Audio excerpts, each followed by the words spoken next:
Eu vou começar lendo um pequeno poema do Murilo Mendes, que talvez deu o motivo aí da palestra e direciona um pouco o nosso imaginário para aquele tema que eu gostaria de tratar aqui, que é o homem perante Deus. O título do poema é Fim. Diz o texto: eu existo para assistir ao fim do mundo. Não há outro espetáculo que me invoque. Será uma festa prodigiosa, a única festa. Ó meus amigos e comunicantes, tudo o que acontece desde o princípio é a sua preparação. Eu preciso assistir ao fim do mundo, para saber o que Deus quer comigo e com todos, e para saciar a minha sede de teatro. Preciso assistir ao julgamento universal, ouvir os coros imensos, as lamentações e as queixas de todos, desde Adão até o último homem. Eu existo para assistir ao fim do mundo. Eu existo para a visão beatífica. Vou deixar o poema no ar e iniciar isso que eu chamei aqui de esse tema que eu chamei aqui de o homem perante Deus. O homem poderia ser o homem diante do absoluto também. Tá? Não existe uma cultura, uma civilização onde o homem não tenha sido definido ou concebido como aquele ser cuja finalidade é buscar uma união com o absoluto.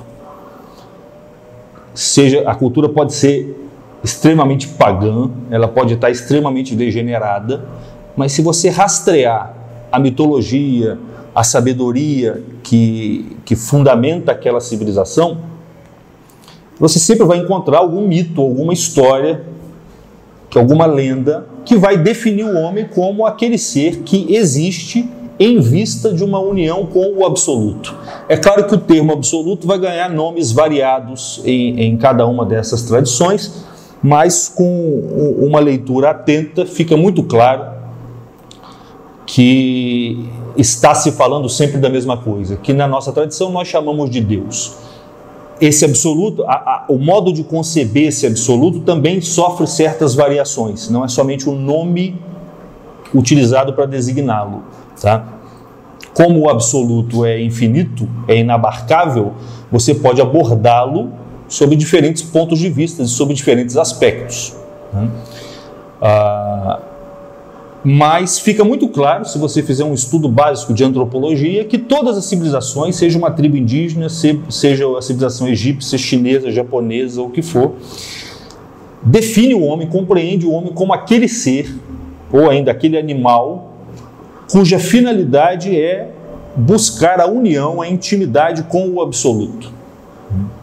E o que quer dizer absoluto? Esse é um termo mais genérico que a gente costuma usar em filosofia.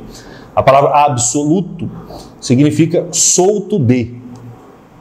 É aquilo que está solto de todo o resto. Então, veja bem que o termo indica alguma coisa, né, que tem uma propriedade exclusiva, que você não encontra em nenhuma outra coisa. Todas as outras coisas que existem, elas estão de algum modo presas a outras coisas. Todas as coisas naturais são feitas de outras coisas. E cada uma dessas outras coisas das quais elas são feitas por sua vez de outras coisas.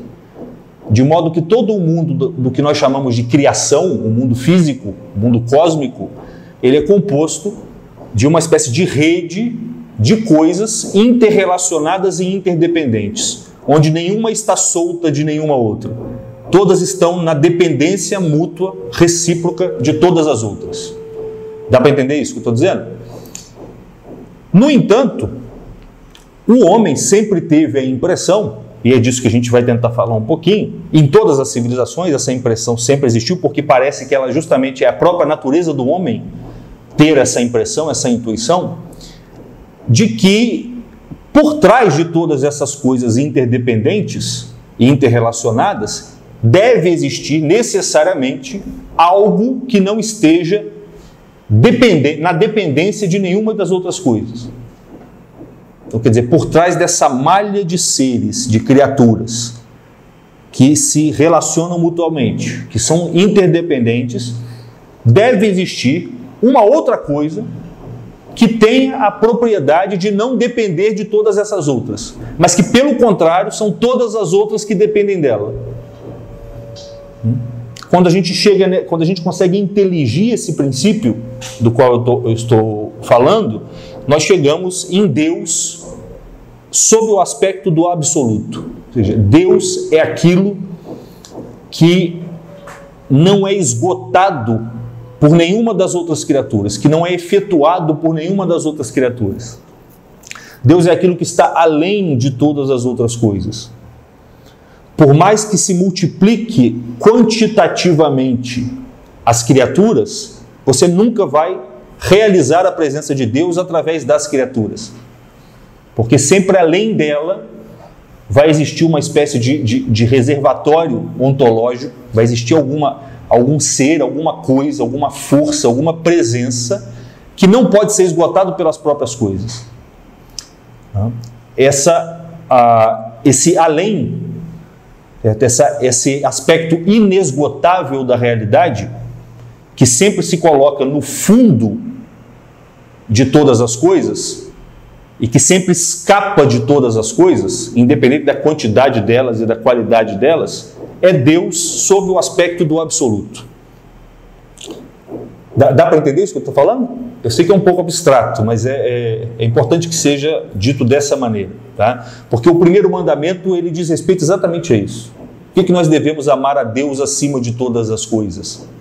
Porque Deus é aquilo que está acima de todas as coisas. Não é por um capricho de Deus que nós devemos amá-lo acima de todas as coisas. Tá? É porque Ele está acima de todas as coisas. Ele é aquilo que não depende de nada e do que todas as outras coisas dependem. Por isso Ele é solto de todas as outras coisas. Ele é absoluto.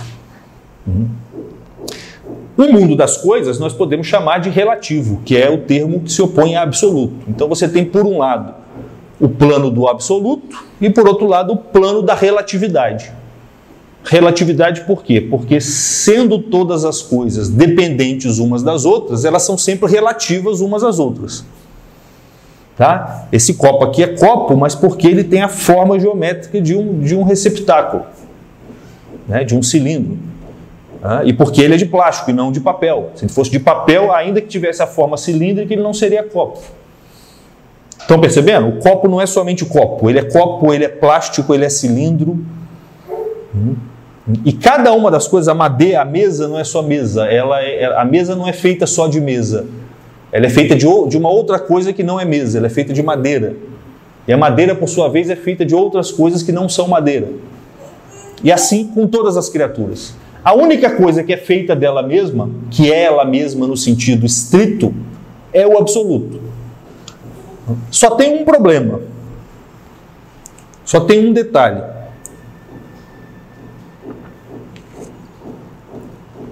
Esse absoluto não se mostra.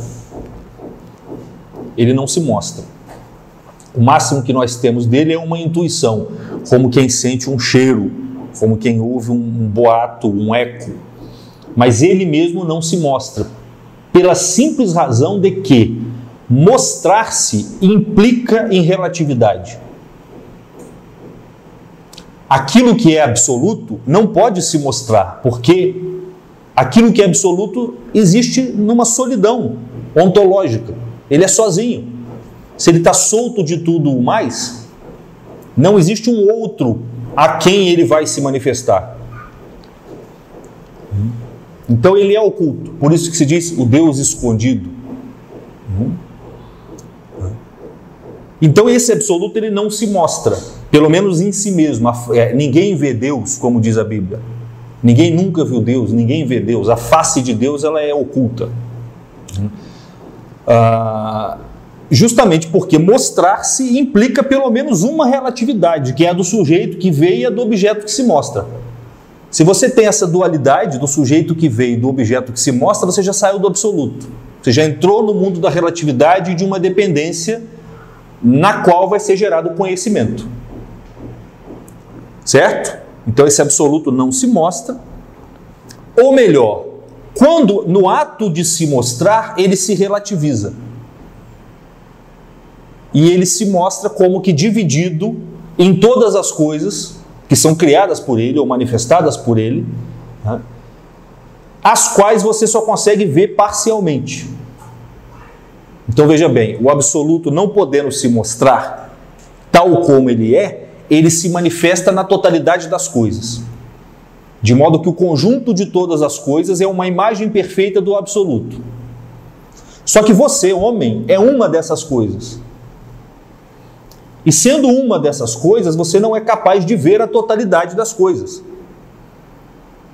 Então você não consegue ver exatamente a imagem completa do absoluto, porque você não é capaz de ver a totalidade de todas as coisas instantaneamente. Você vê as coisas parcialmente. Você vê o sol, você vê a lua, você vê as árvores, você vê as pessoas, você vê as montanhas, né? O tempo vai passando, mas ainda que o tempo, mesmo o tempo de toda a sua vida, não é suficiente para te dar uma imagem completa da criação, porque a criação já existia antes de você nascer e vai continuar existindo depois que você morrer. Então o ser humano ele vive num certo paradigma, né? Porque ele vive num mundo que é a manifestação do absoluto. Mas essa manifestação, por ser manifestação, é o absoluto quebrado, aniquilado, dividido em pequenas partes. E é por isso que em muitas religiões, para se descrever a origem do mundo, narra-se o mito do sacrifício de Deus. Deus se sacrificou e das várias partes do corpo de Deus foram sendo geradas o mundo físico. E existe uma analogia no cristianismo nisso. O cristianismo incorpora isso de algum modo. A vida do Cristo incorpora isso de algum modo.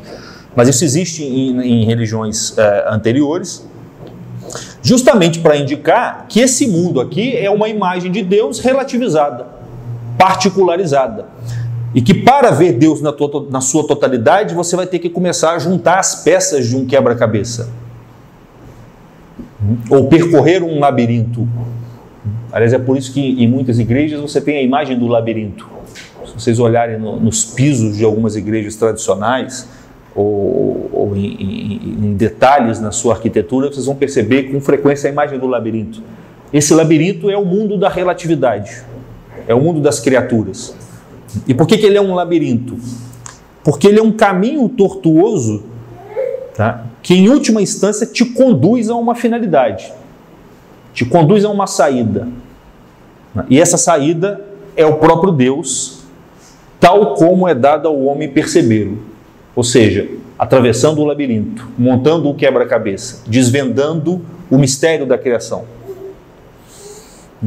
Está dando para entender isso que eu estou dizendo? É daí que vem a palavra revelação, revelar novamente? Sim, só que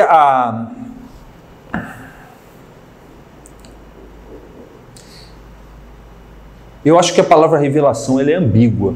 Eu acho que ela tem dois sentidos. Tem o sentido de velar novamente, mas ela tem o sentido de desvelar também, me parece. Quando a gente fala de uma revelação, no sentido de uma teofania, a gente está querendo dizer que Deus está se mostrando. Só que o ato pelo qual Deus se mostra é o mesmo ato pelo qual ele se esconde. É por isso que o Heráclito dizia, a natureza ama se esconder.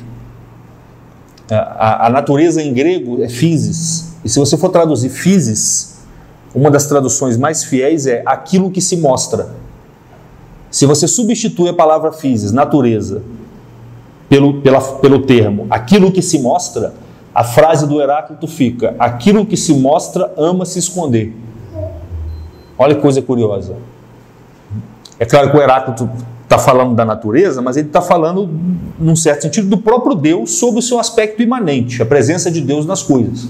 Ele não está falando da natureza puramente física. Ele está falando, num certo sentido, do próprio Deus. E não seria equivocado dizer, o absoluto, ao se revelar, se esconde também. Porque ele não pode se revelar enquanto absoluto. Né? Como diz, se eu não me engano, o profeta Moisés, quem visse Deus morreria. O sujeito que vê Deus morre. É a história budista do sapinho que vivia dentro do poço e nunca tinha visto o mar, ele só via a aguinha ali do poço. E quando ele sai do poço e vê o mar pela primeira vez, ele explode.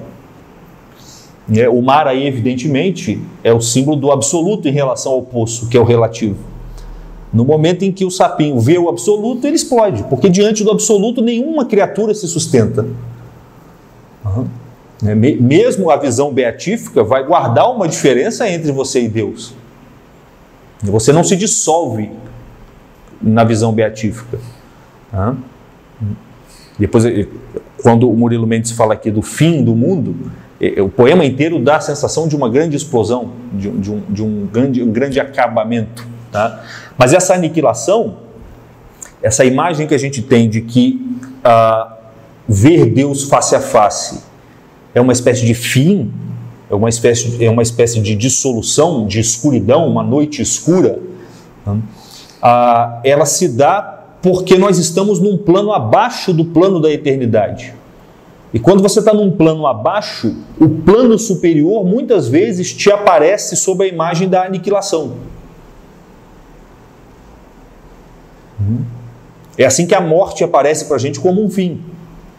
E é meditando muito e progredindo espiritualmente que você vai começar a ver que a morte, na verdade, é uma passagem, é uma integração numa realidade superior. Realidade superior que você, não podendo compreender, ela acaba aparecendo para você como uma aniquilação. E é por isso que a morte é o símbolo da passagem. Por que Cristo morre na cruz? Porque ele quer mostrar para a gente, uma das razões é porque ele quer mostrar para a gente que nós precisamos morrer. Quem não morre, a semente que não morre, não frutifica.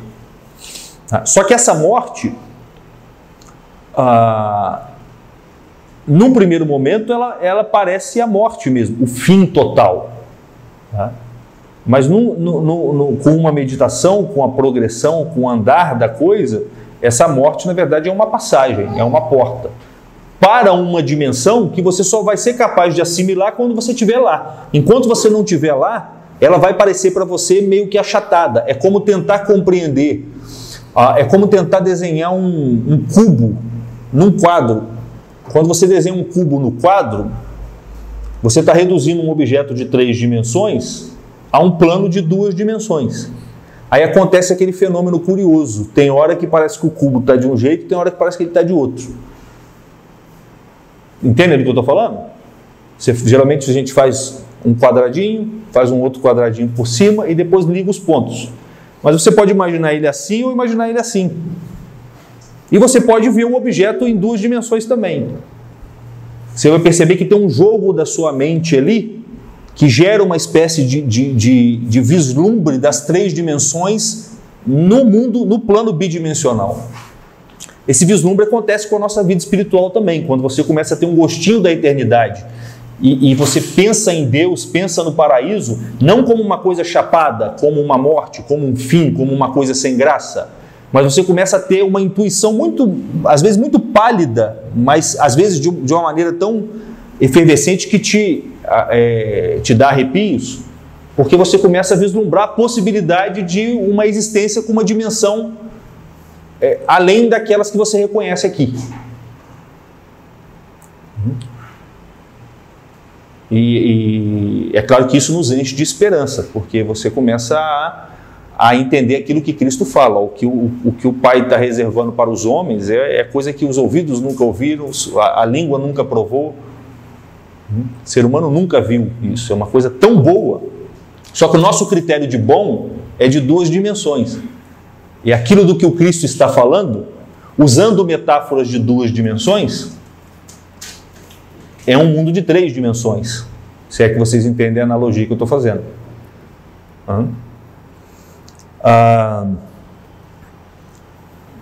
Então, o ser humano vive num mundo onde Deus se apresenta como que na forma de um labirinto, por assim dizer, certo? E isso é a revelação, tá?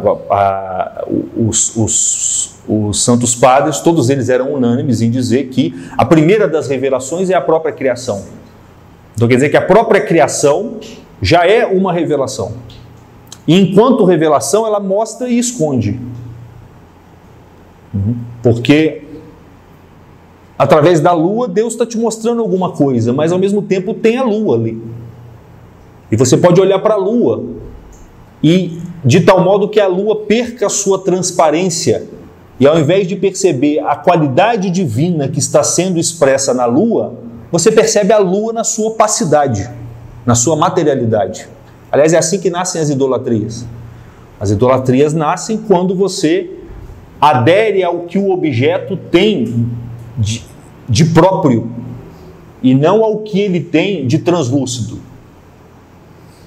Você adere àquilo que está escondendo Deus e não àquilo que está mostrando Deus. Como uma fotografia que serve para você lembrar de uma pessoa. Mas se você começar a ficar muito enlouquecido, você pode começar a beijar a fotografia, erguer um altar para ela e começar, daqui a pouco a pessoa está do seu lado e você não liga para a pessoa. Você está só na fotografia. Eu acho que isso não acontece, né? Mas sim, poderia acontecer de algum modo. E em outros aspectos isso acontece. Uma tribo começa a idolatrar o próprio sol um pouco por conta disso. O sol é um símbolo evidente do absoluto. Por que o sol é um símbolo do absoluto? Porque você não vê nada sem o sol. Mas o sol mesmo não pode ser visto. Se você tenta olhar para ele, ele repele. Você só consegue vê-lo indiretamente, tal como você só consegue perceber Deus indiretamente através das coisas. Só que com isso, com o passar do tempo, você pode, ao invés de olhar para o sol e perceber o aspecto divino que ele indica, você começa a perceber somente o sol. E é assim que o sol deixa de ser um símbolo do Cristo, o sol invicto, que sempre morre e ressuscita todo dia, e se torna o símbolo do verão, da praia, do bronzeador, que é o que a gente tem hoje. O sol na nossa cultura é o quê? É praia. Nas culturas antigas, o sol era o símbolo do próprio Deus. Qual que é a diferença? Num caso, você está enfatizando aquilo que o sol te revela, para usar o termo que a Larissa colocou. No outro lado, você está usando o aspecto do sol que vela. Obrigado. E com isso você perde o objeto em função do qual o sol foi criado, porque Deus criou o sol para te mostrar algo sobre ele mesmo. Bem, e quando a gente fala em queda, a gente está falando disso. A queda é justamente aquele fenômeno pelo qual,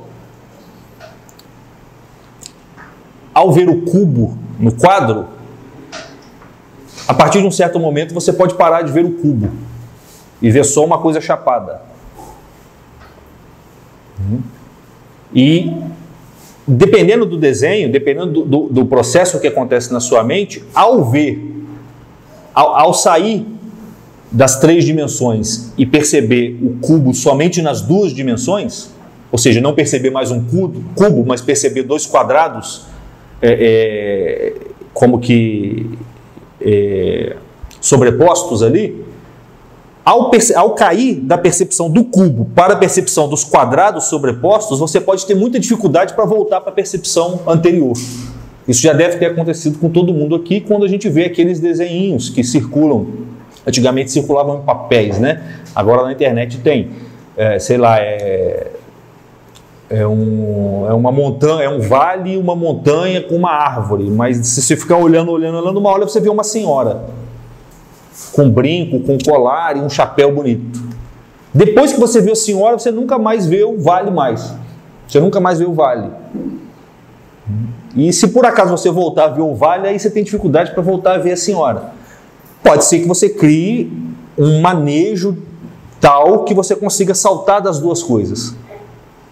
E você vê como que o vale simboliza uma senhora, como que ele revela uma senhora, ao mesmo tempo em que ele é oculta.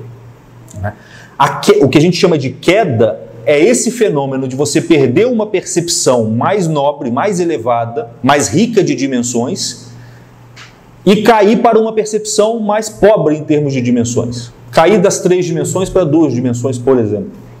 Foi isso que aconteceu com Adão no paraíso.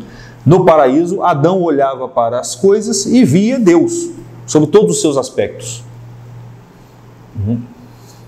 A partir da queda, isso se enfraqueceu e as coisas se tornam opacas, o mundo da matéria, da extensão se torna grosseiro. Por incrível que pareça,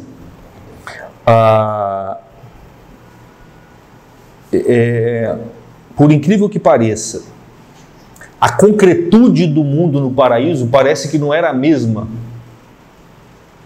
que essa que nós experimentamos hoje. Porque essa concretude que nós experimentamos no mundo hoje, ela deriva do fato da nossa percepção estar fixada principalmente no aspecto escuro das coisas. No aspecto das coisas, no aspecto pelo qual as coisas escondem Deus. Está dando para entender o que eu estou dizendo? Após a queda, a nossa percepção ficou fixada nisso. E é com muito esforço que nós conseguimos reestabelecer uma visão mais ou menos próxima daquela que Adão tinha. Então,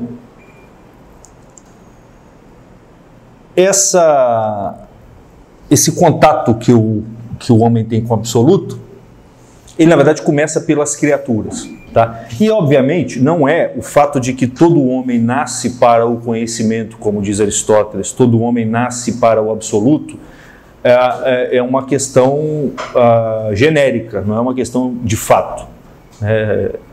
Do ponto de vista individual, é bem possível, e inclusive acontece muito, de alguns homens passarem a vida inteira, a existência inteira, sem se darem conta do absoluto.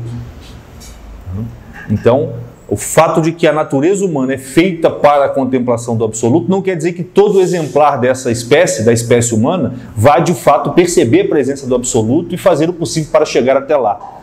O homem pode ter uma vida puramente animal e nem se dá conta do absoluto. Isso realmente pode acontecer e acontece, sempre aconteceu. Então, é preciso, de algum modo, encontrar um meio pelo qual a gente se deixe afetar por esse absoluto, a gente se abra para esse absoluto. É inclusive um tema recorrente em praticamente todas as religiões. É preciso que o homem se abra ao absoluto. Mas o homem só é capaz de se abrir para o absoluto a partir da imagem do absoluto que chega até ele, que é a criação, que é o conjunto das coisas, que é a própria natureza. Então veja que a natureza, o cosmos, as criaturas, é como se fosse a interface entre o homem e o absoluto. Uma interface que ao mesmo tempo mostra esse absoluto e ao mesmo tempo esconde. Mas se o homem precisa, de algum modo, chegar até esse absoluto, se abrir para esse absoluto, ele tem que começar a fazer isso a partir das criaturas. O homem não é um anjo que contempla o absoluto diretamente, ou na sua própria mente diretamente, sem passar pelas coisas. Não. O homem, quando ele começa, ele é muito mais matéria do que alma. A matéria está sufocando a alma dele. Você pensa numa criancinha. Uma criancinha não tem noção do que é o absoluto. Nem pode ter. Primeiro ela vai ter que começar a ter noção do que são as coisas. O brinquedinho dela, o carrinho, a lua, a árvore. E todos esses objetos, essas criaturas, vão entrar na mente dela para que futuramente, observando atentamente esses objetos e a sua estrutura interna e a sua ordem subjacente, ela possa aos poucos farejar e intuir a presença do absoluto no conjunto das criaturas. Então o homem precisa da interface material, criatural, para chegar até o absoluto. E ele precisa, portanto, se abrir, deixar que essa interface revele para a sua alma, para o seu coração, aquilo em função do que ela foi criada.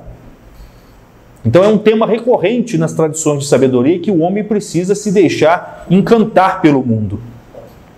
Aristóteles diz que toda sabedoria começa por um sentimento de espanto ou de assombro diante da natureza, do homem diante da natureza. É aí que começa todas as religiões, todas as mitologias e inclusive a filosofia. O termo que ele usa em grego é thambos, e o significado desse termo é uma mistura de espanto, alguns traduzem por maravilhamento, por encanto, e até por assombro. Então dá para perceber, por essa escala de significados, que é um sentimento reverencial. É um sentimento que o homem tem diante de uma coisa muito maior do que ele, tá? E que não se apresenta como um caos, como uma desordem, mas pelo contrário, se apresenta como uma ordem, como uma coisa que parece que foi inteligentemente produzida. E é isso que o homem precisa de algum modo cultivar na sua alma para que ele comece a chegar até o absoluto, para que ele comece a subir a escada de Jacó, para usar uma expressão bíblica, para que ele comece a percorrer o labirinto da criação e chegar até o destino que esse labirinto conduz, e não se perca no meio desse labirinto, ou seja, não caia em idolatrias. Para que ele consiga fazer isso, primeiro ele precisa ser encantado por esse labirinto, ele precisa ser assombrado, ele precisa deixar gerar na sua alma um sentimento de reverência diante das coisas. Sem esse sentimento, o sujeito pode entrar numa religião, pode fazer faculdade de filosofia, pode estudar o que for, mas ele não vai ter a sabedoria, ele não vai ter a religião. E muitas vezes nós nos espantamos com pessoas que vivem, que frequentam a missa, ou que praticam uma religião, ou que conhecem muita filosofia, mas nós temos uma nítida sensação de que falta alguma coisa ali. Falta justamente o principal, a substância da coisa. Aquilo que dá aquilo que muita gente que não conhece filosofia e nem conhece teologia tem. Você fala assim, esse sujeito não conhece nada de filosofia, mas parece que ele é um filósofo nato. Eu não sei muito bem porquê. Ele não fala de Platão, não fala de Sócrates, não fala de Aristóteles, mas tem algo nele que me aproxima muito mais daquilo que Platão, Aristóteles fazia do que quando eu ouço um professor doutor em Aristóteles falando num seminário. O que esse sujeito tem? Esse sujeito muito provavelmente se deixou conduzir por esse sentimento reverencial diante da ordem dentro da qual a gente está, dentro da qual ele está, que é o thambos, o sentimento de espanto diante da natureza. Esse sentimento, no fundo, ele é a própria misericórdia divina, a própria graça divina, acionando na alma humana como que um primeiro despertar, um primeiro acordar do sono que todo ser humano padece ao entrar na existência. Porque quando você entra no mundo da relatividade, você, de algum modo, começa a dormir. Dá para entender essa analogia? Quando você entra no mundo da criatura, num certo sentido, você entrou no mundo de trevas. Apesar de que quando você sai do ventre da sua mãe, tá, o mundo está claro. Do ponto de vista físico, a expressão que nós usamos, deu à luz. Do ponto de vista físico, você entrou na luz. Mas porque isso já é um símbolo de um parto, do verdadeiro parto pelo qual você tem que passar. Mas é só um símbolo. E se você acha que ao nascer você já chegou na luz definitivamente, você caiu numa espécie de idolatria. Você parou naquilo que está velado e não naquilo que o parto revela. Porque Deus fez com que nós saíssemos da barriga da nossa mãe e entrássemos no mundo luminoso, iluminado pelo sol, para que nós entendêssemos que, na verdade, a existência física e corpórea é um grande processo de gestação. Muito mais longo, muito mais delicado e complexo, mas a partir do qual o verdadeiro ser humano vai ser colocado em contato com a verdadeira luz. Aquela luz que ilumina todos os homens que vêm a esse mundo, que brilha nas trevas, mas as trevas não a reconhecem. Essa luz não é a luz do sol, porque na verdade a luz do sol é uma escuridão diante dessa verdadeira luz. E justamente por isso entrar na existência é padecer de um sono. Mas na medida em que você se deixa encantar pela ordem, pela beleza, pela grandiosidade das criaturas, você começa a dar o primeiro passo na direção desse despertar que é a finalidade de qualquer tradição de sabedoria. Você realmente acordar, você realmente nascer de novo, você realmente ver a luz. Então, o primeiro ponto importante que, na verdade, isso é uma coisa que nós temos que aprender a fazer. Tá? Para o homem medieval, para o homem grego, para o índio, isso era uma coisa até espontânea. Tá? Porque eles estavam muito mais imersos no mundo da ordem natural do que nós. Nós vivemos a maior parte do nosso tempo no meio de objetos artificiais criados pelo homem. E os objetos criados pelo homem nem sempre expressam, reverberam a ordem cósmica. No mundo moderno, eles não reverberam a ordem cósmica. No mundo tradicional, a arte tradicional, o que faz uma arte ser tradicional? O que faz você poder qualificar uma arte de sagrada? É o fato de que ela reverbera a manifestação da sabedoria divina nas criaturas, nos artefatos produzidos pelo homem. Então, tudo que o homem produz, ele produz imitando a natureza, porque a natureza imita o Criador. Então, se você está lutando com uma espada, com um escudo, você vai olhar para aquela espada e para aquele escudo e ele vai estar cheio de referências ao mundo natural, que por sua vez tem referências, é referência ao absoluto. Uma casa construída segundo uma arte tradicional, ela está cheia de referências ao mundo natural. Você não tem só uma coluna quadrada sustentando a casa, certo? Você tem uma coluna com salamandras, com serpentes, ou com pássaros, ou com anjos, esculpidos ali por alguém que dominava esse simbolismo e que fez aquilo de tal modo que a cada vez que você passa por aquela coluna, consciente ou subconscientemente, algo da sabedoria divina seja impresso na sua alma. É por isso que nós entramos nas catedrais e nos sentimos bem, sem muitas vezes saber por quê, mas porque tudo lá é como entrar na natureza. Quando a gente entra numa floresta, num bosque, você se sente bem. Porque aquilo ali é o primeiro dos templos. É o primeiro dos templos. E os templos produzidos pela mão humana, quando produzidos segundo as diretrizes da arte tradicional, eles refletem a própria natureza. E ao entrar lá, você não sente que saiu da natureza, pelo contrário. Você sente que penetrou na natureza e até na eternidade. No mundo moderno, isso não acontece. O mundo moderno, por exemplo, no caso da arquitetura, ela é toda desenvolvida com a finalidade de ser simplesmente funcional. Uma casa é simplesmente algo que serve para você morar. Ela não é algo que, de algum modo, ela não é um pequeno cosmos dentro do qual você vai viver boa parte da sua vida. Ela não é algo que deve configurar e moldar a sua alma. Ela não é mais um lugar onde você vai rezar. Esses aspectos mais sutis sumiram. É um lugar onde você tem que entrar para dormir e para fazer as suas necessidades básicas. Então, uma porta não precisa mais ter aquela abóbada arredondada. Ela pode ser chapada. Só que uma porta chapada, quando você passa por ela, você não tem mais a impressão, ainda que subconsciente, de que você ainda está entre o céu e a terra. Estão percebendo? Por incrível que pareça, um portal, uma porta, né, que tem a soleira reta, mas essa abóbada circular, ela é feita dessa maneira porque o mundo é feito dessa maneira. O mundo é assim, é a terra e é o céu.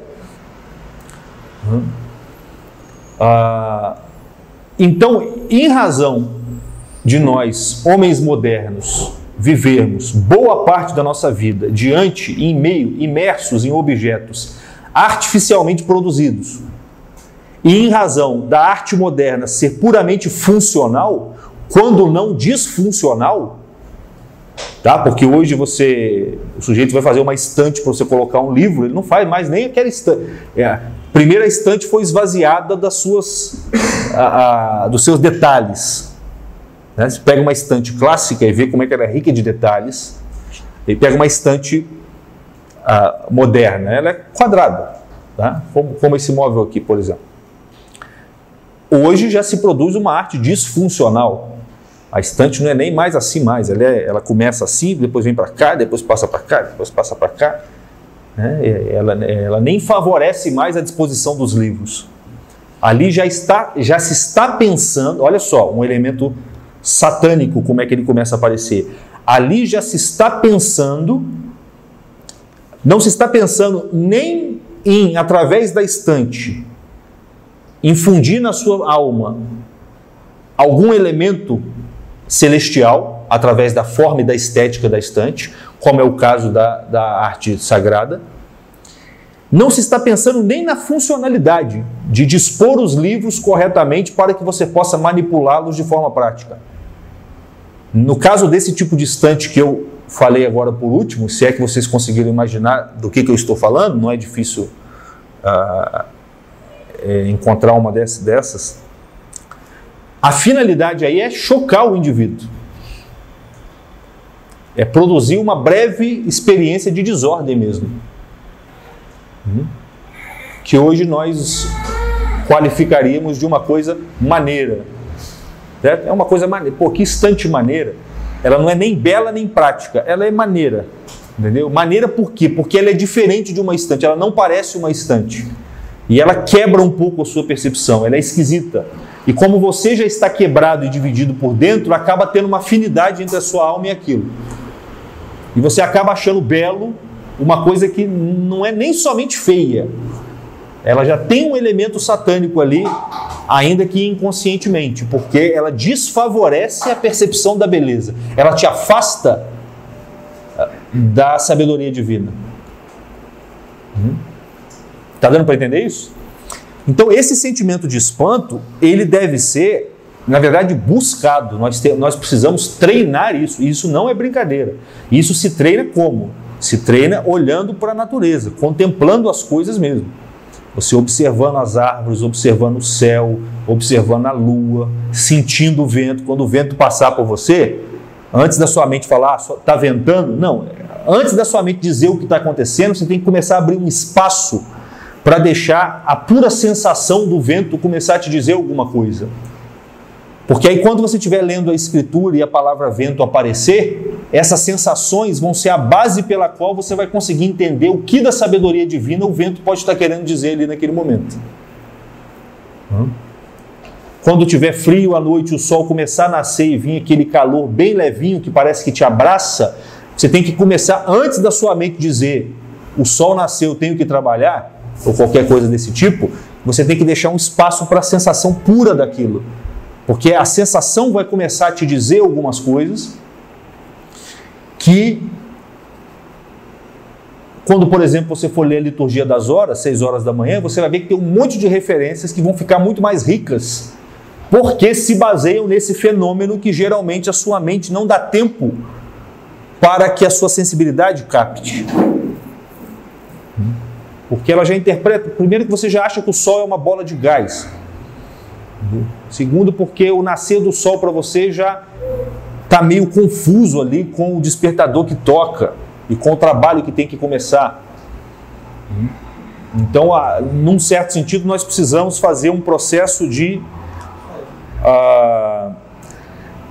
sair da caverna. É exatamente isso que o Platão chama de sair da caverna. Sair da caverna,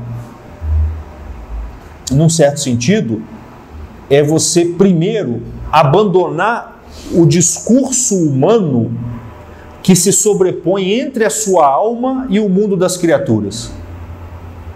Porque esse discurso humano, cultural, muitas vezes ele perverte e ofusca a sua percepção da ordem natural e do que ela te diz espontaneamente. Então você precisa cultivar um espaço na sua alma, na sua mente, através do qual vai ser permitida uma penetração da natureza, dos fenômenos da natureza, de maneira espontânea, de uma maneira suave. E ao chamar a sua atenção, ou melhor, ao voltar a sua atenção para esses fenômenos, você começa a perceber aquilo que os índios falavam. Os índios diziam, ó, Deus fala conosco através do vento, só que ele fala com uma voz muito baixinha. E se tiver muito barulho na sua cabeça, você não vai ouvir a voz de Deus através do vento. É preciso silenciar a sua mente para que você entenda o que Deus está dizendo através do vento, através do sol, através das estações. E veja bem, isso é um pré-requisito para você entender as Escrituras, porque as Escrituras vão falar de quê? De vento, de sol, de montanha, de rio. Todas as Escrituras sagradas são baseadas na Escritura natural. Então, se você não tem esse processo de imersão no mundo, não se deixa espantar pelo mundo, não deixa gerar em você um sentimento de reverência pela natureza, e isso não tem nada a ver com idolatria, pelo contrário, se você não se deixa perceber o aspecto translúcido e luminoso das próprias criaturas, você não consegue entender as Escrituras. Porque você vai ficar preso na letra das Escrituras. Por que você vai ficar preso na letra das Escrituras? Porque você está preso no aspecto material das criaturas. Nas Escrituras, o aspecto material é a letra. É o que é literal. Mas o verdadeiro sentido das Escrituras é aquele que é oculto por trás da letra.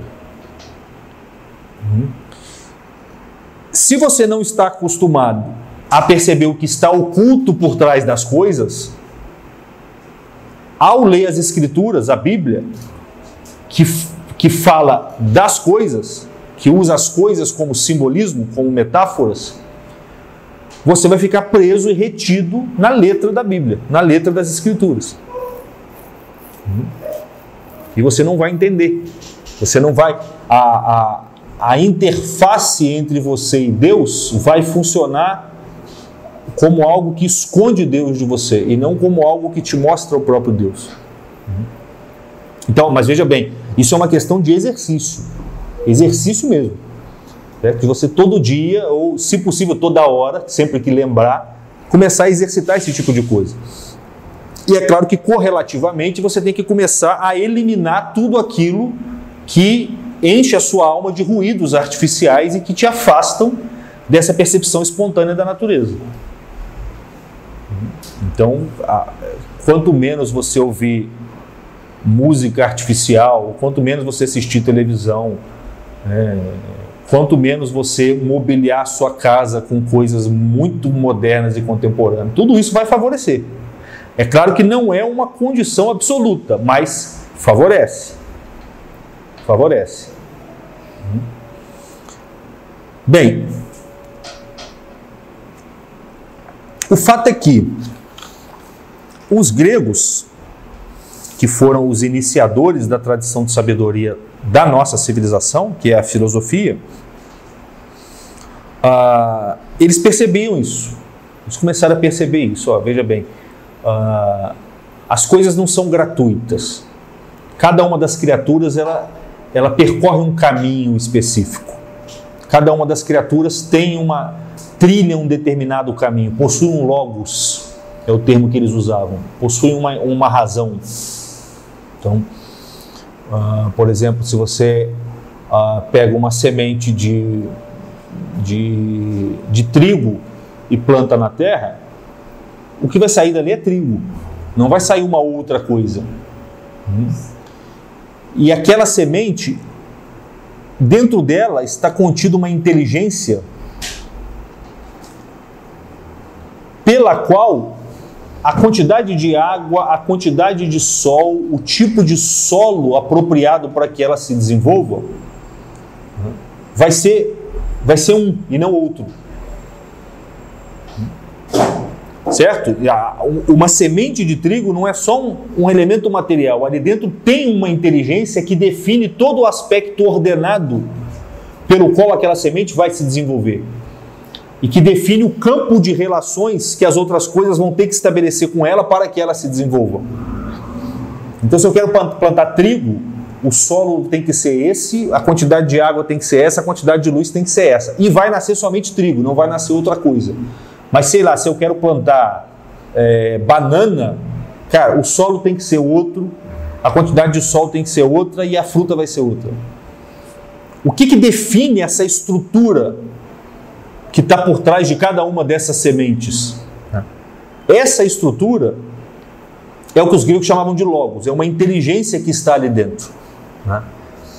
Percebendo a inteligência de cada uma dessas coisas, seja da semente da bananeira, seja da semente do trigo, seja do corpo humano, seja de um determinado animal, os homens começam a perceber que cada um desses logos, cada uma dessas ordens presentes em cada uma dessas criaturas, dessas espécies, está como que articulada com a ordem de outras criaturas. Então, por exemplo, o grego, no caso, para dar um exemplo mais concreto, começa a perceber que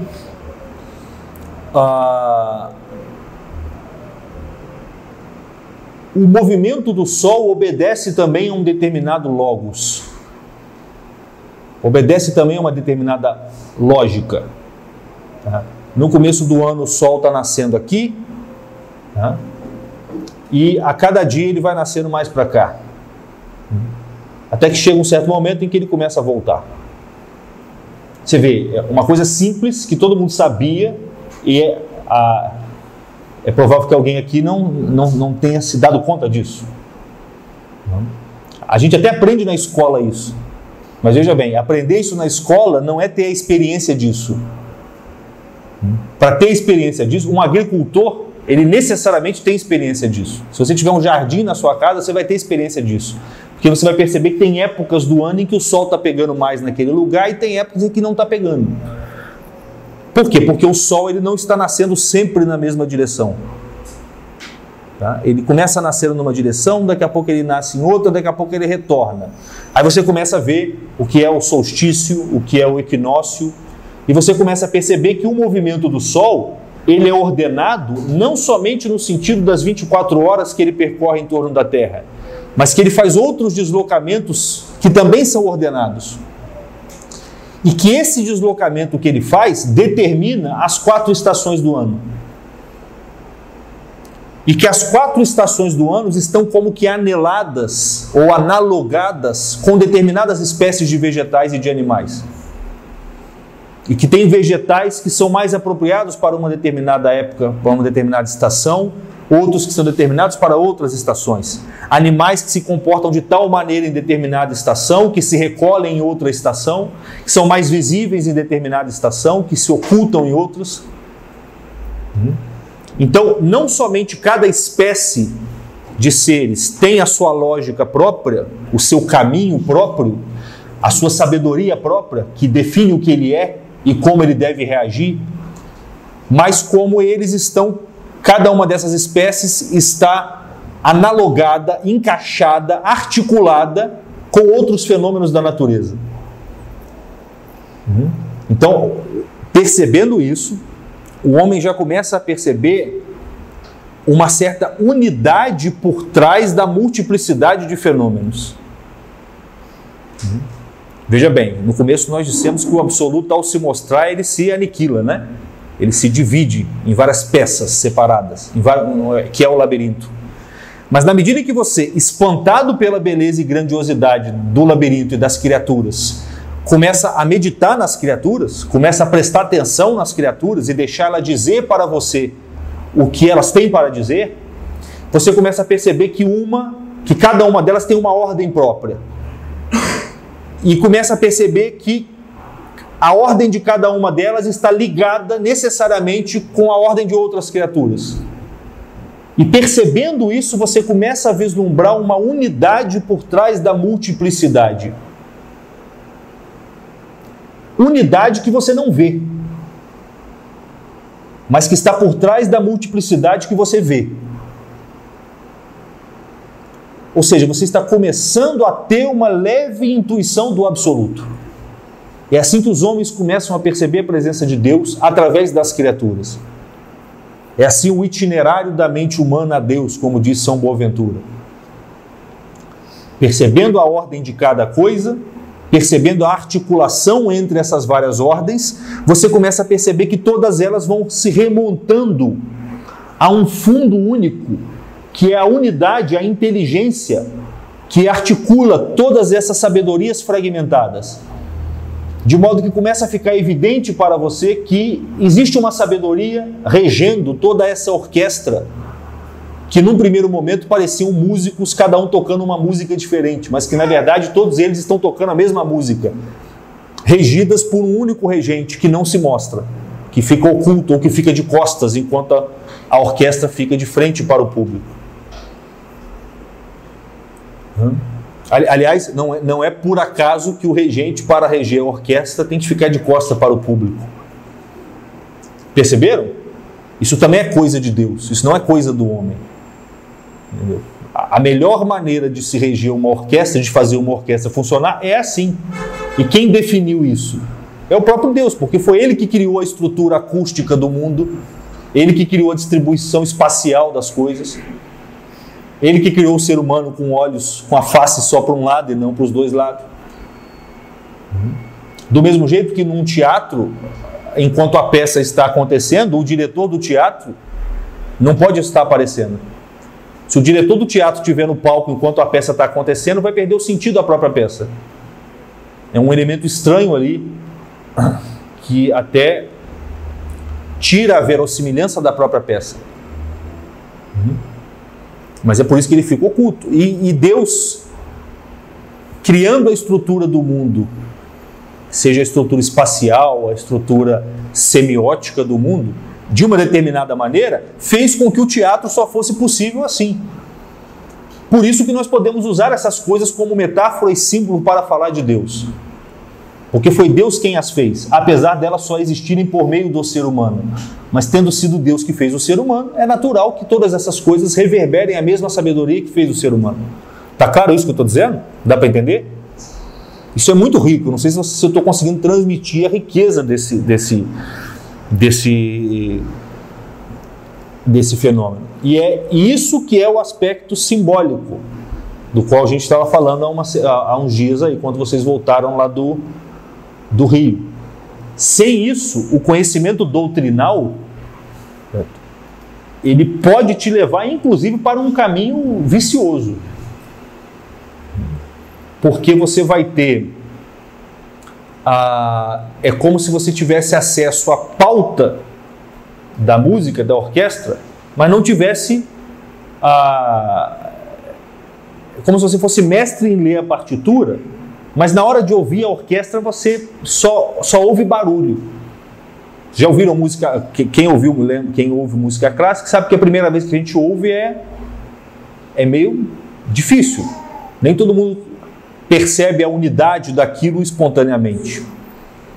Certo? Uma musiquinha popular, uma cançãozinha, a unidade é simples. É um ritornelozinho, né? É uma musiquinha que fica voltando. Então é fácil você perceber a unidade daquilo. Atirei o pau no gato. Ó. Você pega a unidade rápido. Agora, uma sinfonia, você não pega a unidade daquilo de primeira. Então são fragmentos. Você vai ter que imergir naquilo, deixar aquilo falar com você, até você ir percebendo todas as relações embutidas naquilo e no final das contas perceber que tem um único motivo que está percorrendo todos os instrumentos e se manifestando para você. Uma unidade que está se mostrando através da multiplicidade.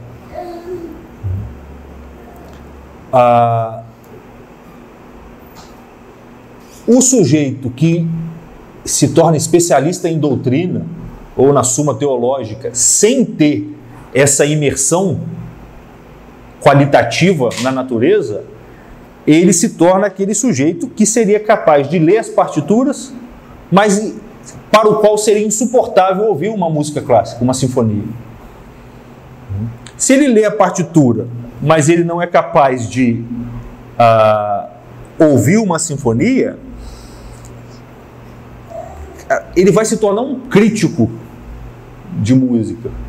Está entendendo? Um crítico daqueles mais vazios possíveis, se é que vocês me entendem. Como tem alguém que diz, eu não me lembro quem, que disse que o sujeito que não sabe não tem o dom para tocar nenhum instrumento, aí ele vira crítico de arte. O cara não tem dom para pintar, vira crítico de arte. O cara que não tem dom para tocar um instrumento vira crítico de música, e assim por diante. É claro que nem sempre isso acontece, mas a razão dessa crítica que se faz aos críticos deriva um pouco da mesma razão pela qual nós podemos criticar aquelas pessoas que se tornam viciadas em doutrina, viciadas em formalidades, e que acabam se tornando extremamente chatas, acabam se tornando fiscais da fé alheia, da vida alheia, porque da opacidade do mundo saltaram diretamente para um conjunto de regras a partir do qual elas só podem ficar olhando para os outros e categorizando quem está dentro e quem está fora. Toda a sutileza que permitiria a ela perceber que está dentro ou está fora é uma coisa muito mais complexa e escorregadia do que isso, e que inclusive converteria o olhar dela para a complexidade que existe na própria alma dela também, porque geralmente essas pessoas não olham para si, só olham para fora, para os outros. Tudo isso foi perdido, tudo isso ela não tem. E como é que a gente adquire isso? A gente adquire isso, primeiro, se deixando admirar pela natureza. Segundo, meditando na ordem implícita, na sabedoria implícita na natureza. Meditando nessa sabedoria e nas suas articulações, você começa a perceber que existe uma unidade, uma inteligência, uma sabedoria única, um regente que está tocando essa grande sinfonia que é o mundo. Ou um diretor que está escrevendo o roteiro desse grande teatro, como diz aqui o Murilo Mendes, né? Eu preciso saciar a minha sede de teatro. O que é essa sede de teatro do qual ele está falando? Ele diz um pouco antes, eu preciso saber o que Deus quer comigo e com todos. Quer dizer, eu quero saber o final da peça. A existência é um grande drama. Deus se dramatiza ao se manifestar. E o homem é o animal que foi feito para, percorrendo as várias teias desse drama, entender qual é a finalidade do drama. O que Deus quer com tudo isso? Saciar a sua sede de teatro. Bem,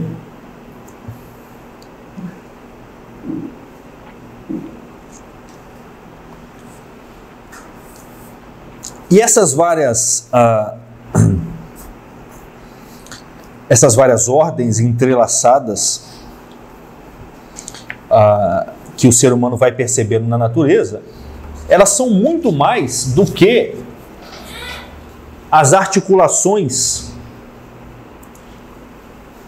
formais pelas quais um fenômeno está ligado ao outro.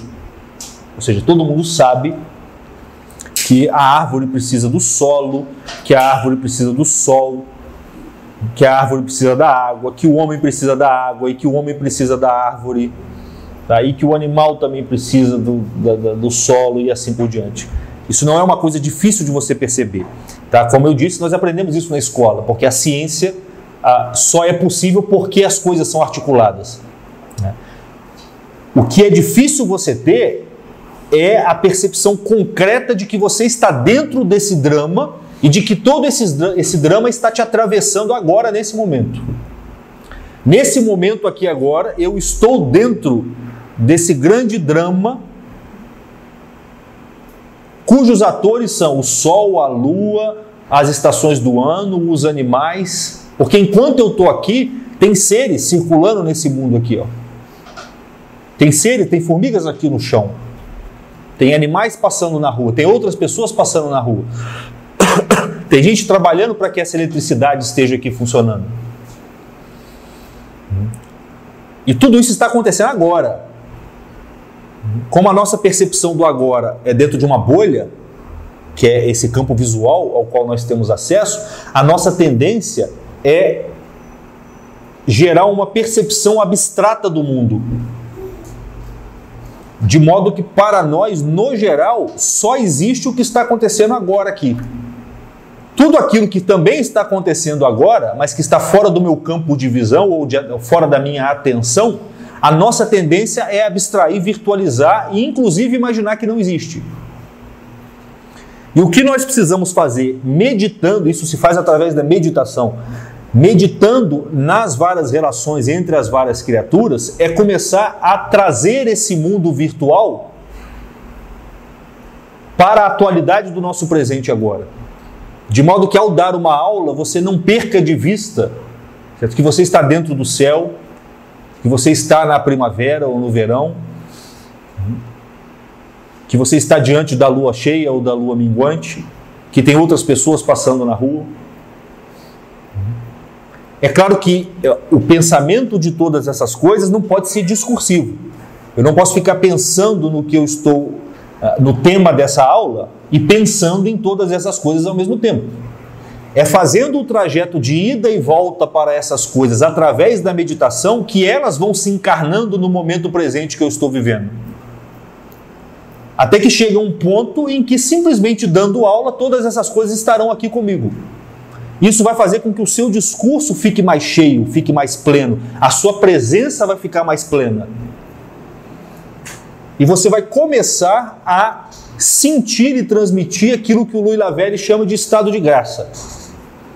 O que é o estado de graça? É você conseguir integrar o mundo virtual, ou seja, aquele mundo presente que está fora da sua atenção, da sua percepção, integrar esse mundo virtual no seu mundo atual.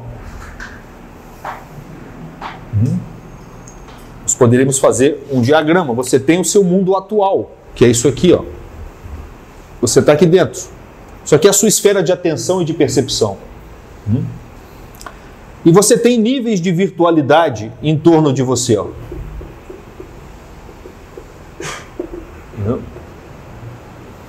Que pode começar por coisas muito simples. Por exemplo, sentindo a sola do seu pé no chão. Se vocês repararem, nós passamos uma aula inteira prestando atenção na aula, mas adormecidos para a nossa presença corpórea no mundo. E é por isso que muitas vezes a gente está prestando atenção na aula e a nossa perna começa a ter vida própria ali. Falei e aconteceu. Você começa a trepidar a perna, ou começa a bater a mão, e o seu corpo está... Isso mostra uma fragmentação interna ainda, ó, no seu próprio corpo. O seu próprio corpo está dividido em zonas virtuais e zonas atuais, e uma zona atual. E você precisa começar a trazer todas essas coisas para o presente, para você se tornar cada vez mais um só. E através da meditação começar a trazer a presença do cosmos para o seu presente também. Novamente eu repito, isso não se dá analiticamente no pensamento. Isso se dá por uma imersão na experiência, que só pode ser feita pelo trajeto de ida e volta feito na meditação. Como se você pegasse um tecido e banhasse ele uma vez na tintura, ele já ganhou um pouco de coloração. Daqui a pouco você banha mais um pouco, ele ganhou mais uma coloração. E quanto mais você banhar, mais ele vai ter aquele colorido. Até um certo momento em que ele vai ter exatamente a cor da tintura. E você não vai precisar mais banhá-lo na tintura. Isso vai fazer com que, quando um sujeito entre em contato com você, ele vai sentir toda essa latência do mundo na patência, por assim dizer, da sua presença. O mundo inteiro vai estar latejando na sua presença ali. Obviamente, na medida em que isso aqui vai acontecendo, é porque você está fazendo um processo de purificação. Esse processo de purificação, ele inclui reduzir as suas palavras vãs, falar coisas mais apropriadas, polir o seu discurso, polir os seus gestos, polir a sua maneira de vestir, de andar, de olhar. E sem que você perceba, a sua presença vai se tornando mais graciosa diante das outras pessoas. Na medida mesmo em que você vai percebendo que isso não é virtude sua. Porque para chegar nesse estado, você está tendo que se esvaziar daquilo que é você mesmo. Tudo aquilo que faz você dizer, eu sou foda, Você vai ter que perder. Porque é esse eu sou foda que as tradições de sabedoria chamam de ego. Certo? É isso que as tradições de sabedoria chamam de ego. É o autocentramento. E esse autocentramento que virtualiza todo o resto. E é na medida em que você se descentra de si mesmo que esse mundo virtual começa a latejar e se manifestar na sua própria presença.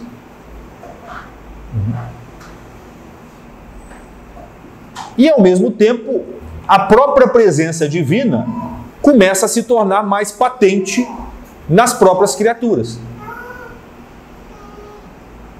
Percebe que tem um duplo movimento aí.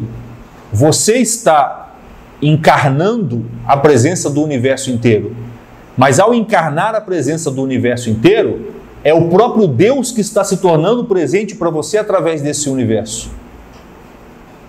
O cume, o destino desse trajeto, desse itinerário, é a sua intimidade, a sua união com o próprio Deus, através dessa interface que é o mundo das criaturas.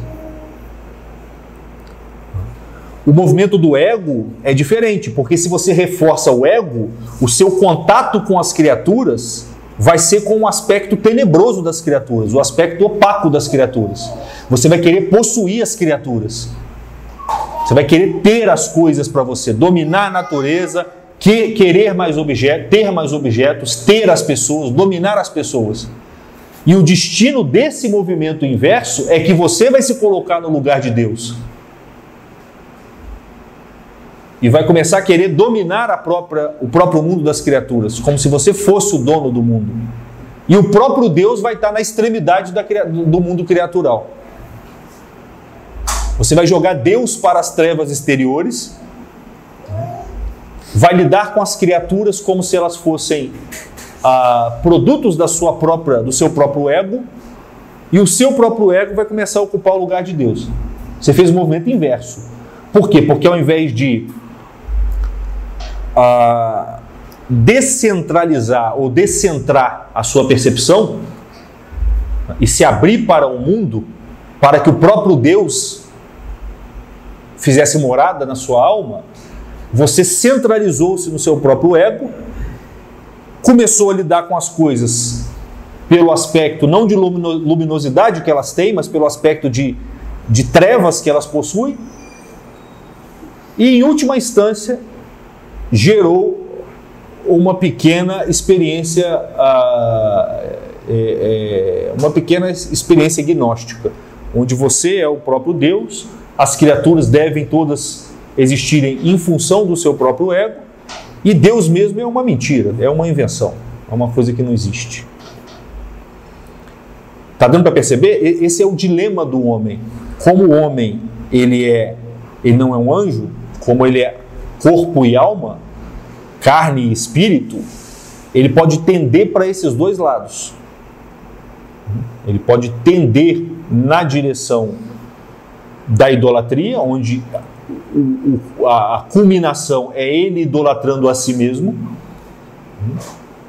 ou ele pode tender num autoesvaziamento de si mesmo, a partir do qual ele vai atingir isso que o Louis Lavelle e que no geral se chama de um estado de graça. O estado de graça é aquele estado no qual você, completamente vazio de si mesmo, se sente maximamente cheio de si mesmo. Mas porque esse si mesmo não é mais gerado pela sua relação com as criaturas, mas pela sua relação com o Criador das criaturas. Relação que foi estabelecida na medida em que você foi se abrindo para as criaturas e permitindo que elas fossem como que o veículo da sabedoria divina para você. O padre Bernard falou aqui na semana passada que Marthe Robin dizia, eu não me lembro exatamente, mas eu abandonei a mim mesma e fui feliz. Aparentemente é um paradoxo. Como você pode abandonar a si mesmo e ser feliz? O segredo está no duplo sentido da palavra si mesmo. Existe um si mesmo que nasce da sua relação com as coisas, enquanto materialidade, e esse si mesmo é o ego. Tá? Ah, eu comprei um carro novo, agora quem sou eu? Eu sou o Sérgio que tem esse carro. Ó, eu reforcei o meu ego, que é criado na dependência de uma coisa. E se o carro for roubado de mim, a sensação que eu vou ter é que um pedaço de mim se foi. Esse é o si mesmo que deve ser morto e que deve ser abandonado. E cuja felicidade só é trazida por ele a preços de inúmeras outras infelicidades. Porque tão logo o carro for tirado de você, você vai ficar infeliz. Na medida em que você se desfaz desse si mesmo, um outro si mesmo vai sendo estabelecido não em relação às coisas mutáveis e fragmentárias e relativas, não em relação ao mundo da relatividade, mas em relação ao mundo do absoluto. E esse si mesmo que vai surgindo em relação ao mundo do absoluto, em relação ao próprio Deus, ele vai ser um si mesmo translúcido. Ele vai ser simplesmente um espelho pelo qual Deus se reflete na sua alma. É aí que você vai poder dizer, como São Paulo, não sou mais eu quem vivo, é o próprio Deus que vive em mim, é o próprio Cristo que vive em mim. Porque assim como as coisas têm um aspecto de trevas e um aspecto luminoso, o homem também. É a mesma coisa. Você pode gerar uma identidade a partir da sua relação com as coisas, ou pode gerar uma identidade a partir da sua relação com o absoluto. Como você nasce num corpo, a sua primeira identidade necessariamente vai ser em relação com as coisas. E é por isso que Cristo diz, você vai ter que morrer. Você vai ter que nascer de novo. Se não nascer de novo, não entra no reino dos céus. O que é esse nascer de novo? O que é esse morrer e esse nascer de novo? É morrer para o eu que foi gerado em relação às coisas relativas, para dar a luz ao eu que vai ser gerado em relação ao absoluto e às coisas eternas. Evidentemente, esse processo não acontece sem um sacrifício, sem dor. Mas é aquela dor do qual a Bíblia fala. Quando a mulher grávida sente que está chegando a sua hora, ela sofre, mas quando ela vê o filho nascendo, ela esquece totalmente daquela dor que ela sentiu. Então, diante do fruto disso, toda aquela dor se configura em nada, absolutamente nada. Tamanha é a graça na qual você vai ser integrado, e que no final das contas você vai perceber que aquela morte foi só uma troca de roupa. Você só abandonou algo que não era você. E que agora você está começando a entender o que é você mesmo, a encontrar a si mesmo.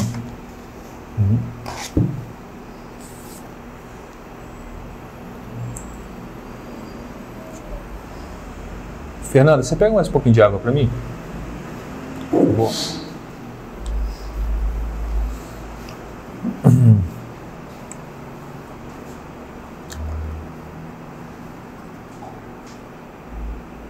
Então veja bem,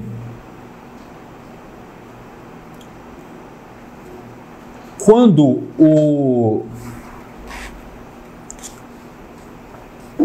Obrigado.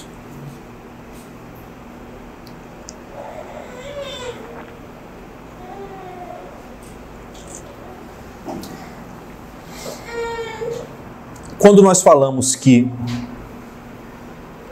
toda a natureza expressa, para a gente caminhar para o final, que toda a natureza expressa o absoluto, um primeiro aspecto deriva do fato de que todos os fenômenos estão logicamente ordenados entre si, de modo que com a sua inteligência, você percorrendo essa ordenação, você acaba chegando na percepção do próprio Deus.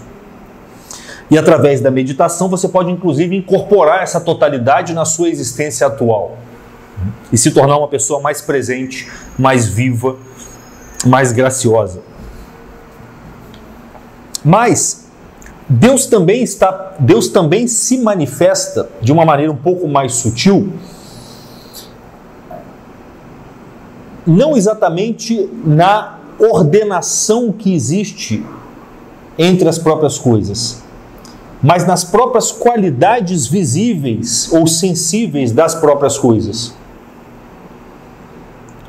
E perceber isso é de uma riqueza também singular. Do que eu estou falando? Só para dar um exemplo. Se vocês olharem para a natureza, vocês vão perceber que as várias ordens da natureza, e nós já falamos disso aqui algumas vezes, isso não é estranho para vocês, as várias ordens da natureza, elas traçam um caminho que vai do mais exterior para o mais interior.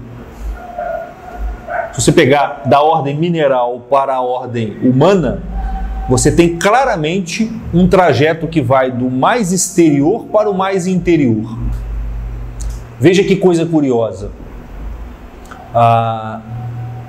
O que eu estou vendo de vocês aqui, e o que vocês estão vendo de mim aqui agora, é o aspecto mineral que nós temos por termos um corpo.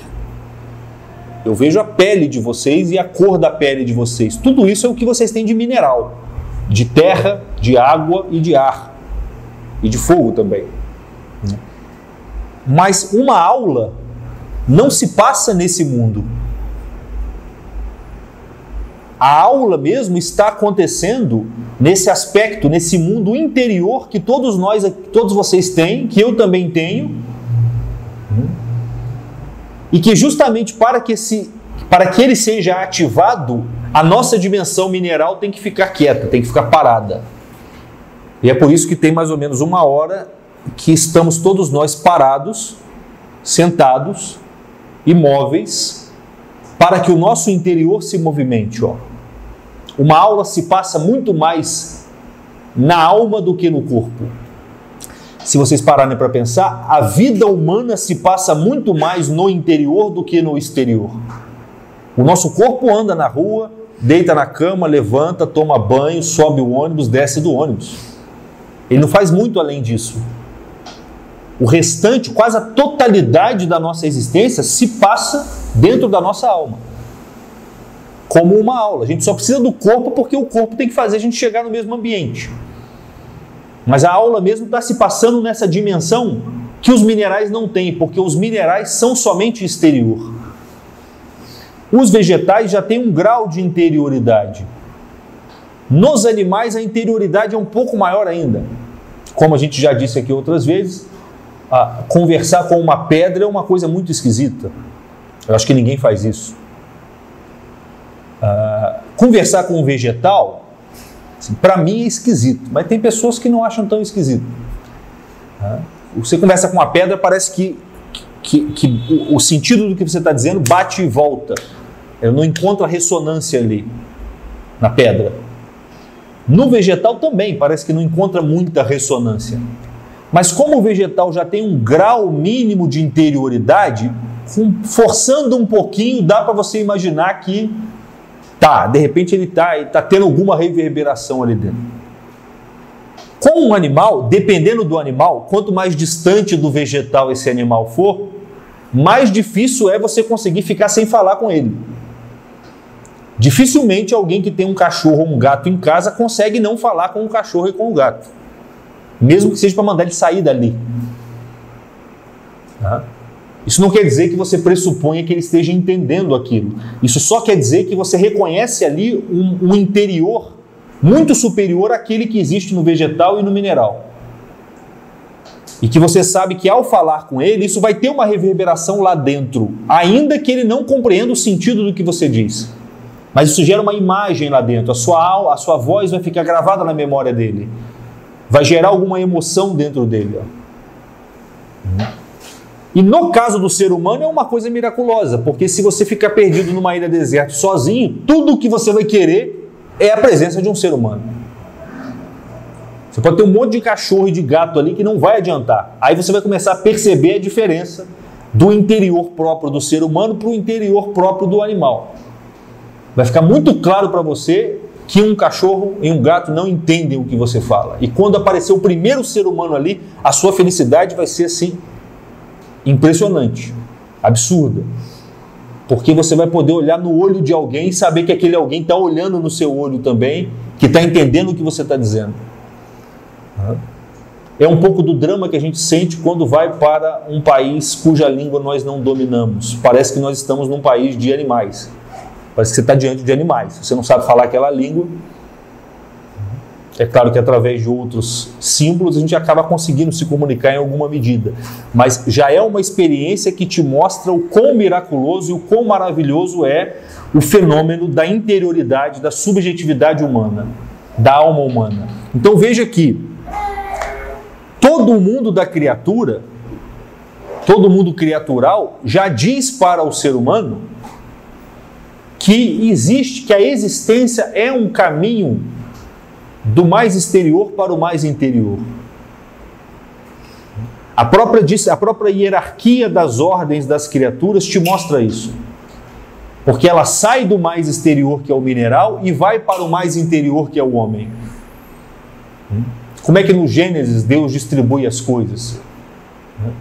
Ele começa lá distribuindo os minerais, organizando os minerais, depois vem os vegetais, depois vem os animais e por último vem o ser humano. Fazendo esse trajeto, embora sensivelmente tudo isso só possa ser visto na dimensão mineral, do ponto de vista concreto, o que está acontecendo ali é um trajeto do mais externo para o mais interno. É um trajeto do fora para dentro, do exterior para o interior. E com isso o próprio Deus está querendo te dizer o seguinte: homem, você é o resumo de tudo isso aqui. Você é a síntese de todas as coisas. É a síntese de toda a criação. E o destino da sua vida é, ao nascer, você vai ser somente mineral. Você vai ser mais mineral do que tudo. Um pouquinho depois você vai ser mais vegetal, vai ser um pouquinho mais vegetal. Daqui a pouco você vai ser já como um animalzinho. Mas vai chegar num ponto em que a sua interioridade humana já vai ser suficientemente grande para que por um trabalho consciente seu você comece a abarcar toda a sua dimensão corpórea. Só que como você é um ser humano, você vai ter que fazer isso conscientemente. Não é a natureza que vai fazer isso para você.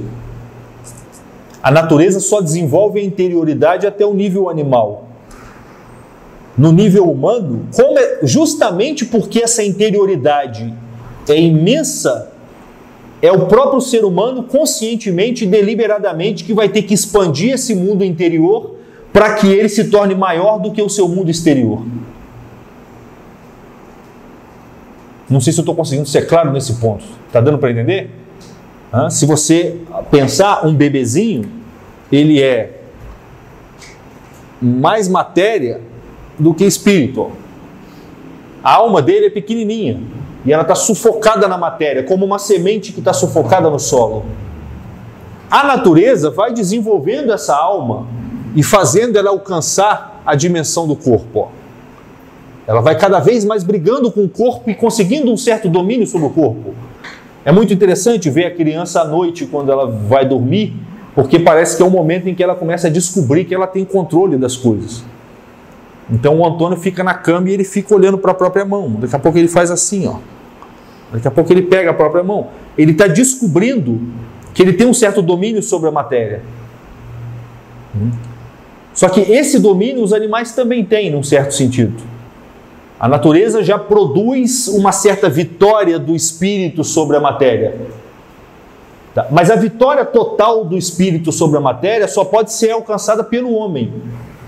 E ela só pode ser alcançada deliberadamente, por um esforço que o próprio homem faz para que o espírito comece a englobar o próprio corpo. E para que no final do trajeto, o corpo seja isso aqui e o espírito seja isso aqui.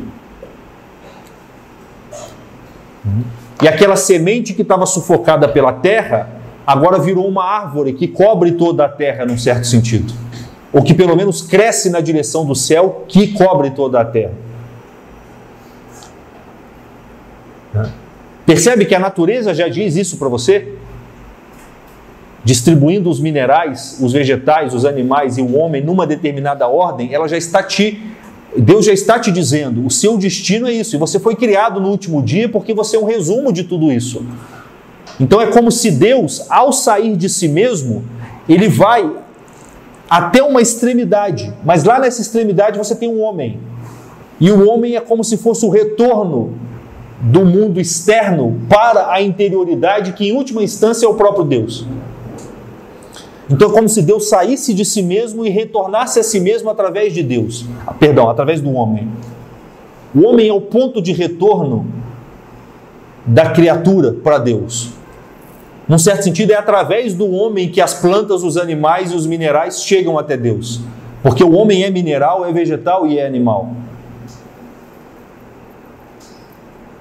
E é só por isso que aí olha que coisa interessante. Se você olhar agora, ao invés de contemplar a ordem natural, você contemplar a própria estrutura física do homem, isso é manifesto na própria estrutura física do homem. Você vê que, por exemplo, o homem é o único animal cuja cabeça tem uma total autonomia em relação ao corpo. Percebam isso. Em todos os outros animais, embora do ponto de vista você vê, quanto mais inferior é o animal, menos a cabeça se distingue do tronco. Pense numa minhoca, por exemplo, num peixe. Não tem muita distinção da cabeça do tronco. Se você chega num chimpanzé, a cabeça já está bem distinta do tronco, tá? Mas a cabeça do chimpanzé parece que é arrastada para baixo pelo tronco. Parece que ela ainda sinaliza que naquele animal ali, a alma é escrava do corpo. E por isso que a cabeça dele pende para baixo. Ó. O homem não. Ó. O homem ergue a sua cabeça com soberania. Porque a cabeça dele tem uma autonomia em relação ao corpo físico. Como que dizendo que a natureza desse ser que é o homem é permitir que a inteligência domine o corpo. Que a alma domine o corpo. E faça do corpo o seu servo. Estão percebendo que Deus já está dizendo isso para o homem na própria estrutura teomórfica do corpo humano? Num certo sentido, não era preciso as escrituras para a gente entender isso. É por termos dificuldade de perceber isso que as escrituras, que Deus se revela para nós de outras maneiras. E é por isso que a gente diz que Cristo é a cabeça da igreja, porque a cabeça é o símbolo físico da própria alma, da própria inteligência. E não só isso, pela autonomia da cabeça em relação ao corpo, o homem tem um movimento, uma posição ereta que nenhum outro animal tem. Ele tem uma marcha sóbria, com uma nobreza que nenhum outro animal possui. E ele é capaz de abrir os braços e se colocar na posição de uma cruz, que é justamente um símbolo tradicional da união do espírito com a matéria. E evidentemente, quando Cristo é posto no centro da cruz, existe um elemento simbólico ali, porque o lugar do homem é ali. É no centro da cruz, é se colocando no centro da cruz, ou seja, se colocando no ponto central onde o espírito se unifica com a matéria, que o homem realiza a sua finalidade própria, de elevar a criatura até Deus e de trazer Deus até a criatura. Ou seja, é no ponto central da cruz que o homem realiza a sua natureza pontífice, de ser uma ponte que liga o céu e a terra ao céu.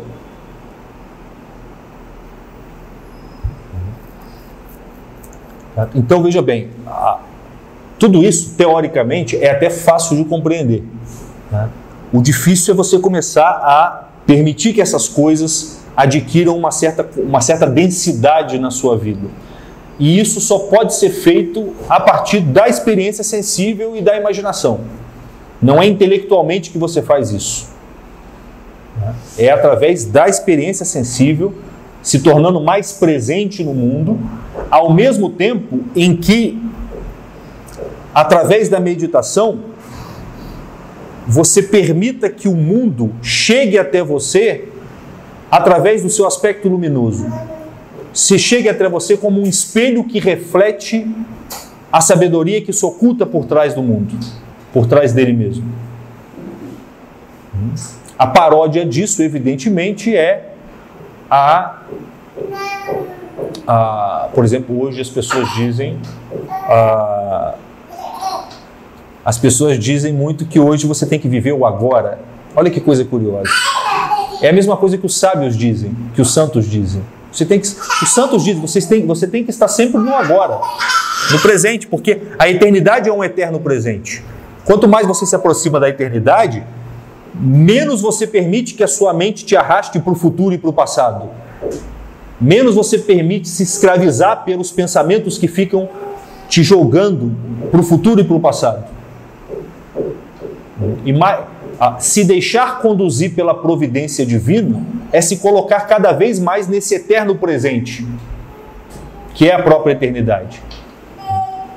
Só que hoje em dia, quando dizem que você tem que viver no agora, obviamente eles não estão querendo dizer isso.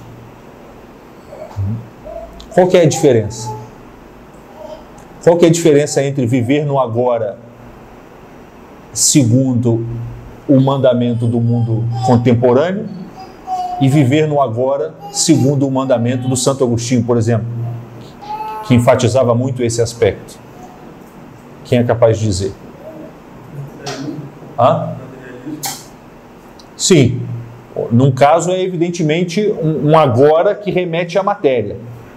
Parece que o agora do Santo Agostinho é um agora que contém o tempo inteiro, todo o tempo.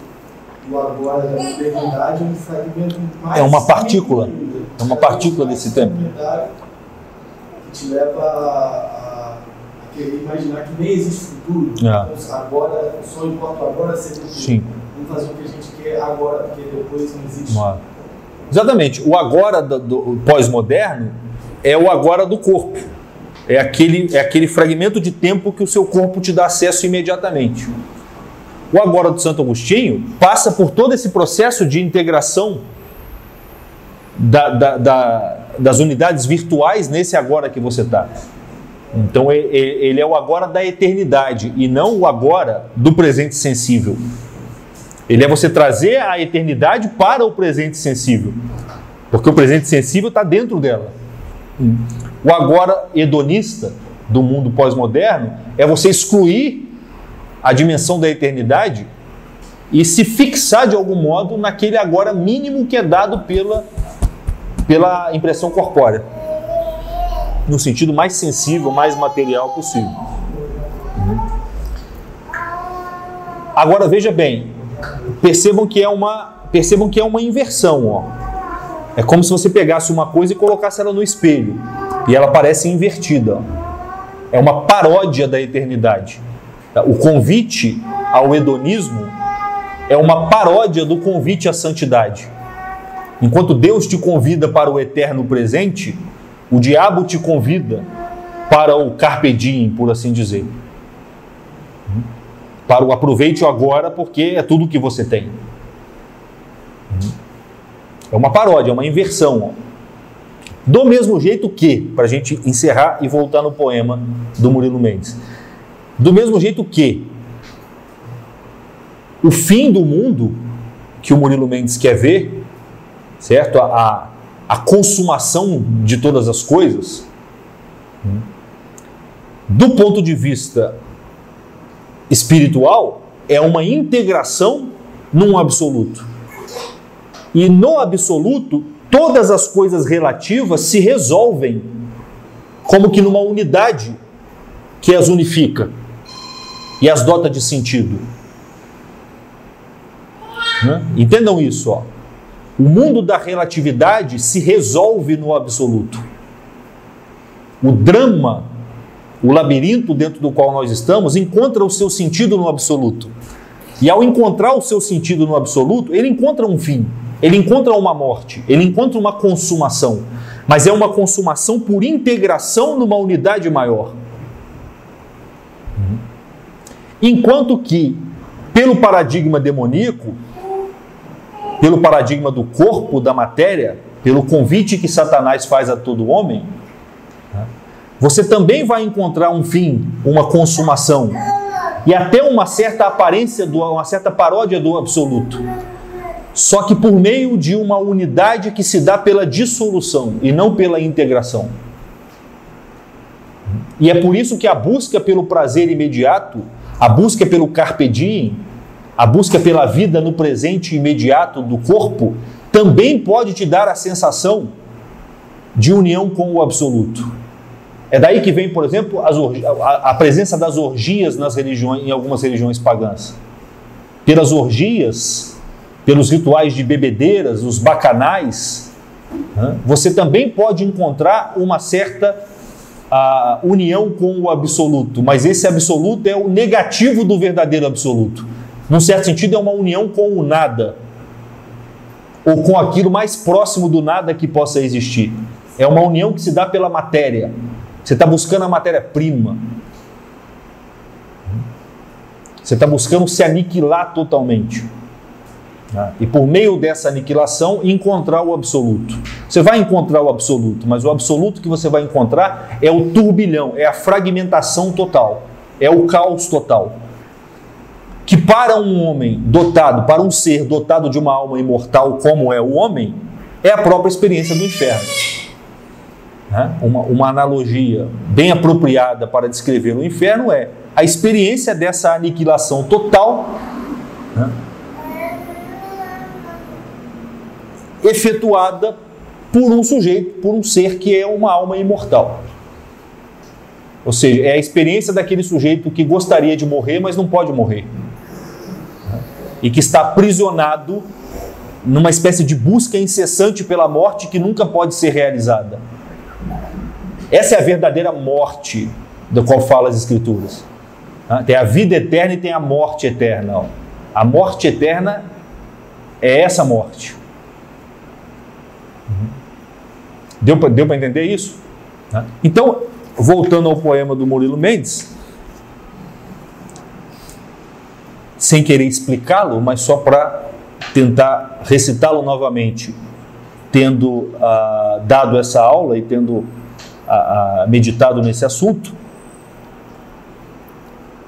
veja como ele está falando de um fim do mundo. O título do poema é Fim. Veja como ele está falando de um fim, de uma consumação, até de uma aniquilação que se dá por integração, que fica muito claro na última frase do poema. Diz ele novamente: eu existo para assistir o fim do mundo. Não há outro espetáculo que me invoque. Será uma festa prodigiosa, a única festa. Ó meus amigos e comunicantes, tudo o que acontece desde o princípio é a sua preparação. Eu preciso assistir ao fim do mundo, para saber o que Deus quer comigo e com todos, e para saciar a minha sede de teatro. Eu preciso assistir ao julgamento universal, ouvir os coros imensos, as lamentações e as queixas de todos, desde Adão até o último homem. Eu existo para assistir ao fim do mundo. Eu existo para a visão beatífica. Então, era isso que eu tinha para dizer hoje.